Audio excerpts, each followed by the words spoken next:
Last bus പോയി, ഇനി അടുത്ത ലാസ്റ്റ് ബസ് വരണം.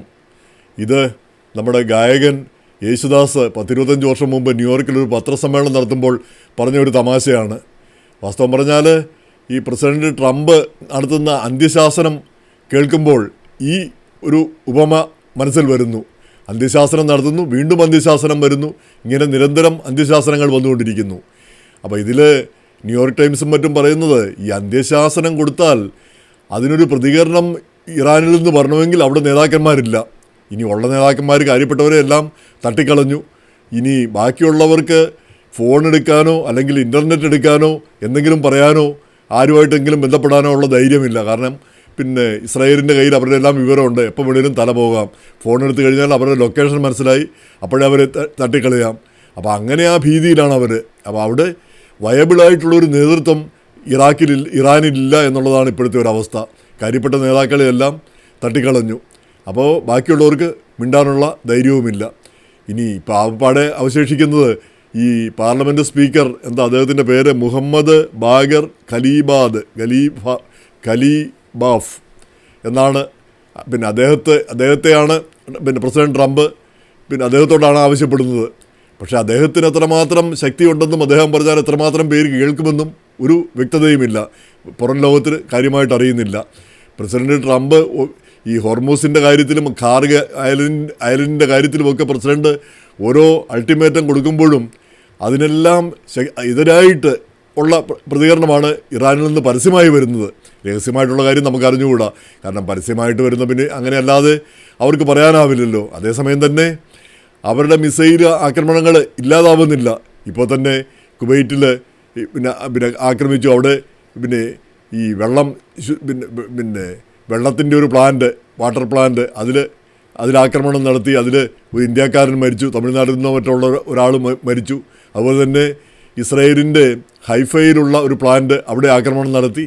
പിന്നെ സൗദി അറേബ്യയിൽ ആക്രമണം നടത്തി. ഇങ്ങനെ പലയിടത്തും ആക്രമണം നടത്താൻ മാത്രമുള്ള ശേഷി ഇറാന് അവശേഷിച്ചിരിക്കുന്നു. അപ്പോൾ അവർ ഈ കാര്യപ്പെട്ട നേതാക്കൾ കൊല്ലപ്പെട്ടപ്പോൾ സംഭവിച്ചെന്താണെന്ന് വെച്ചാൽ ഈ ഇടത്തരം നേതാക്കൾ, ഭീകര നേതാക്കന്മാരുടെ കയ്യിലേക്ക് കാര്യങ്ങളെല്ലാം പോകുന്ന ഒരവസ്ഥ കാണുന്നുണ്ട്. കടുത്ത തീവ്രവാദികളും മതഭ്രാന്തന്മാരും എന്തു വന്നാലും കീഴടങ്ങില്ല എന്നുള്ള ചിന്താഗതിക്കാരും ആ രീതിയിലുള്ള ആളുകൾ മുന്നോട്ട് വരുന്ന ഒരു സ്ഥിതി വന്നിരിക്കുന്നു. അപ്പോൾ അവരുമായിട്ട് പിന്നെ ഒരു തീരുമാനം, ഒരു കരാറുണ്ടാക്കുക എന്നുള്ളത് എളുപ്പമുള്ള ഒരു കാര്യമല്ല. എന്തായാലും ഹോർമൂസ് കടലിടുക്ക് തുറക്കണം. പിന്നെ അല്ലെങ്കിൽ ഈ പവർ പ്ലാന്റുകൾ, പിന്നെ ഇറാനിലെ പവർ പ്ലാന്റുകൾ, ഇലക്ട്രിസിറ്റിയൊക്കെ ഉണ്ടാക്കുന്ന പ്ലാന്റുകളെല്ലാം അടിച്ചു തകർത്ത് കളയുമെന്നാണ് പ്രസിഡന്റ് പറഞ്ഞിരിക്കുന്നത്. അപ്പോൾ അങ്ങനെ തകർത്ത് കഴിഞ്ഞാൽ മിഡിൽ ഈസ്റ്റിലൊട്ടാകെ അന്ധകാരം പരക്കും. അവിടെയെല്ലാം ബാക്കിയുള്ളതെല്ലാം അടിച്ചു തങ്ങളും തകർക്കുമെന്നാണ് ഇറാൻ പറഞ്ഞിരിക്കുന്നത്. എങ്ങനെയായിരുന്നാലും ഇറാൻ ഒരു വലിയ രാജ്യമാണെന്നുള്ളത് നമ്മൾ അംഗീകരിക്കേണ്ട ഒരു കാര്യമാണ്. 9 കോടി ജനങ്ങളുടെ ഒരു വലിയ രാജ്യമാണെന്നുള്ളത് അംഗീകരിച്ചുകൊണ്ട് തന്നെ വേണം ഈ പിന്നെ ഇറാനെതിരെയുള്ള നീക്കങ്ങൾ മുന്നോട്ട് പോകേണ്ടത്. അപ്പം ഈ പവർ പ്ലാന്റ് അടിച്ചു തകർത്തത് കൊണ്ടോ അല്ലെങ്കിൽ അവിടുത്തെ കുറേ ആളുകളെ കൂടെ കൊന്നുകൊണ്ടോ നമുക്കെന്ത് കിട്ടാനാണ്? നമ്മളെ സംബന്ധിച്ചിടത്തോളം യുദ്ധം അവസാനിക്കണം. കാരണം ഈ യുദ്ധം ലോകമെമ്പാടും വേദനയാണ് സൃഷ്ടിച്ചിരിക്കുന്നത്. ഇപ്പോൾ ഇന്ത്യയിൽ ആളുകൾക്ക് ഒരു ദോശ ചുട്ട് തിന്നാനായിട്ട് ഗ്യാസില്ല. ഈ തായ്ലൻഡിലെ ആളുകളോട് ഈ ഹാഫ് ഷർട്ട് ഇടാനാണ് അവിടുത്തെ പ്രധാനമന്ത്രി പറഞ്ഞിരിക്കുന്നത്. കാരണം ഫുൾ ഷർട്ട് ഇടാനുള്ള പ്രയാസങ്ങൾ, ഉണ്ടാക്കാനുള്ള ബുദ്ധിമുട്ടുകൾ. അതുപോലെ ഓരോ രാജ്യത്തും പ്രശ്നങ്ങളാണ്. ഈ പ്രശ്നങ്ങളില്ലാത്ത ഒരൊറ്റ രാജ്യം പോലുമില്ല. ഇനി അമേരിക്കയിലെ സ്ഥിതി എന്താണ്? ഈ ഗ്യാസിൻ്റെ വില കഴിഞ്ഞ മാസം പിന്നെ $2.5-2.25 ആയിരുന്നത് ന്യൂയോർക്ക് ഭാഗത്ത്, അതിപ്പം $4 കഴിഞ്ഞിരിക്കുന്നു. അപ്പം ലോകം മുഴുവനും വേദന ഉണ്ടാക്കുന്നൊരു കാര്യമായി മാറിയിരിക്കുന്നു. ലോകമഹായുദ്ധം എന്ന് പറഞ്ഞാൽ ഇതാണ് ലോകമഹായുദ്ധം. മഹായുദ്ധം അല്ലെങ്കിൽ കൂടി ലോകത്തെ മൊത്തം ബാധിക്കുന്ന യുദ്ധം. അപ്പോൾ അത് അവസാനിപ്പിക്കുക എന്നുള്ളതാണ് നമ്മളെ സംബന്ധിച്ചിടത്തോളം ആവശ്യമായിട്ടുള്ള കാര്യം. ഇറാനെ വേദനിപ്പിക്കുകയോ അല്ലെങ്കിൽ ഇറാൻകാരെ കൊന്നൊടുക്കുകയോ ചെയ്യുന്നതിൽ അതിനോട് നമുക്ക് യാതൊരു താല്പര്യവുമില്ല. അതുകൊണ്ട് നമുക്കെന്താണ് ഗുണമിരിക്കുന്നത്? അവിടുത്തെ മനുഷ്യരും നമ്മളെപ്പോലുള്ള മനുഷ്യരാണ്. അവർക്കും ജീവിക്കാനുള്ള അവകാശമുണ്ട്. അവരുടെ കെട്ടിടങ്ങളും അവരുടെ സൗകര്യങ്ങളും എല്ലാം തകർത്ത് കളഞ്ഞതുകൊണ്ട് പ്രത്യേകിച്ച് ഒന്നും നേടുന്നില്ല. ആകപ്പാടെ നമുക്ക് വേണ്ടത് ആ ഭീകരപ്രവർത്തകരും അതുപോലെ തന്നെ അണുവായുധങ്ങൾ ഉണ്ടാക്കുന്നവരും മിസൈൽ ഉപയോഗിച്ച് ആ രാജ്യം, ആ മേഖല മുഴുവൻ ഡിസ്റ്റേബിലൈസ് ചെയ്യാനും കഴിയുന്നവരെ ആ ഒരു വിഭാഗം ഇല്ലാതാവുക. അപ്പോൾ ആ വിഭാഗം കാര്യപ്പെട്ട ആളുകളെല്ലാം ചത്തൊടുങ്ങിയെന്നാണ് പ്രസിഡന്റ് ഇപ്പോൾ തന്നെ പറയുന്നത്. ഒരു നേതൃമാറ്റം ഇതിനകം തന്നെ സംഭവിച്ചു കഴിഞ്ഞിരിക്കുന്നു. അടുത്തൊരു തലമുറയാണ് ഇപ്പോൾ വന്നിരിക്കുന്നത്. പക്ഷേ അവർക്ക് എത്രമാത്രം അധികാരമുണ്ട്, എത്രമാത്രം സ്വാതന്ത്ര്യമുണ്ടെന്ന് നമുക്കറിഞ്ഞുകൂടാ. എന്ന് മാത്രമല്ല, ഈ ഭീകരന്മാർ പിന്നെ അധികാരത്തിലേക്ക് വരുന്ന ഒരു സ്ഥിതി കാണുകയും ചെയ്യുന്നു. അപ്പോൾ ഇതിൻ്റെ ഏറ്റവും നല്ല ഉദാഹരണം നമ്മുടെ മുന്നിലുണ്ട്. അഫ്ഗാനിസ്ഥാൻ 20 വർഷം അമേരിക്കൻ സൈന്യം അവിടെ ഉണ്ടായിരുന്നു. ആ രാജ്യം നിയന്ത്രിച്ചുകൊണ്ടിരുന്നു. എന്നിട്ട് അമേരിക്കൻ സൈന്യം ഇങ്ങോട്ട് പോന്നു, താലിബാൻ വീണ്ടും അധികാരത്തിൽ വന്നു. എന്നല്ല, ആ ക്രൂരകൃത്യങ്ങൾ അതിലും ശക്തമായിട്ട്, പഴയതിലും ശക്തമായിട്ട് അവർ തുടരുന്നു. ഇപ്പം ഈ 20 വർഷം അമേരിക്ക ഉണ്ടായിരുന്നതുകൊണ്ട് അവിടെ സ്ത്രീകൾ പഠിച്ചു, അവർ ജോലികൾ നേടി, പൈലറ്റുമാരും ഒക്കെയായി. ആ സ്ത്രീകളെയൊക്കെ കുഴിയിൽ പിടിച്ചു നിർത്തിയിട്ട് തലക്കെറിഞ്ഞു കൊല്ലുന്ന വീഡിയോകളൊക്കെ നമ്മൾ കാണുകയുണ്ടായി. അങ്ങനെയുള്ള ക്രൂരകൃത്യങ്ങൾ.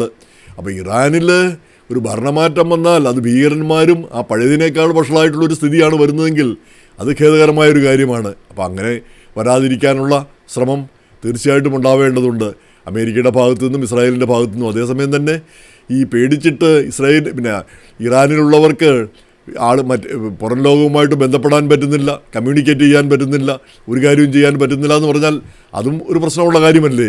അപ്പോൾ അതിൻ്റെ ഇടയിലാണ് പാകിസ്ഥാൻ ഈ നയതന്ത്ര നീക്കമൊക്കെ നടത്തിക്കൊണ്ടിരിക്കുന്നത്. ഇതിൻ്റെ ഇടയ്ക്ക് ഒരു മുതലെടുപ്പ് നടത്താനായിട്ട് പാകിസ്ഥാൻ പെട്ടെന്ന് കയറി വന്നതാണ്.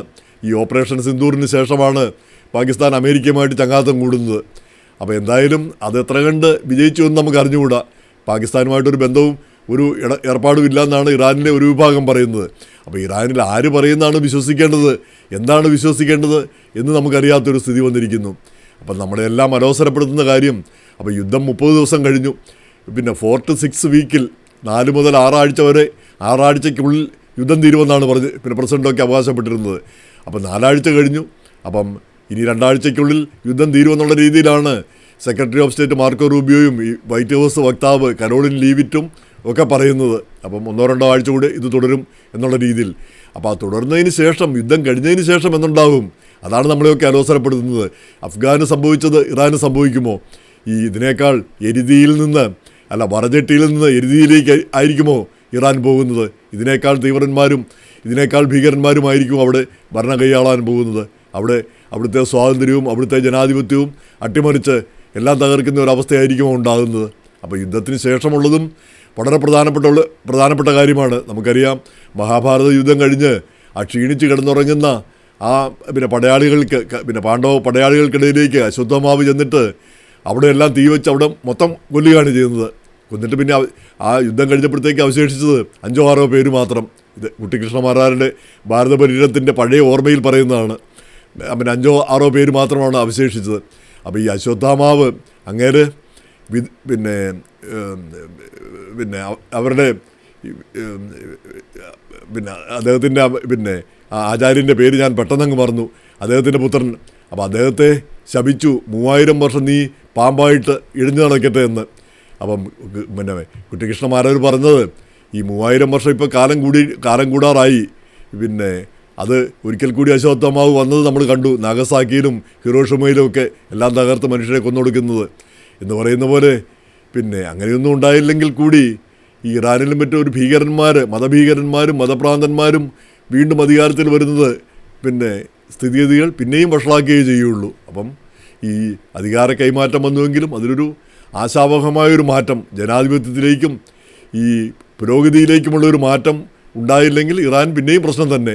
ഇനി ഇറാൻ പോയാൽ അടുത്ത രാജ്യങ്ങളുണ്ട്, പാകിസ്ഥാനുണ്ട്, തുർക്കിയുണ്ട്, ഇങ്ങനെ ഓരോ രാജ്യങ്ങൾ വീണ്ടും കിടക്കുന്നു. അപ്പോൾ എന്തായാലും ഈ പ്രശ്നത്തിനൊരു പരിഹാരം ഉണ്ടാവട്ടെ എന്ന് നമുക്ക് പ്രതീക്ഷിക്കാം.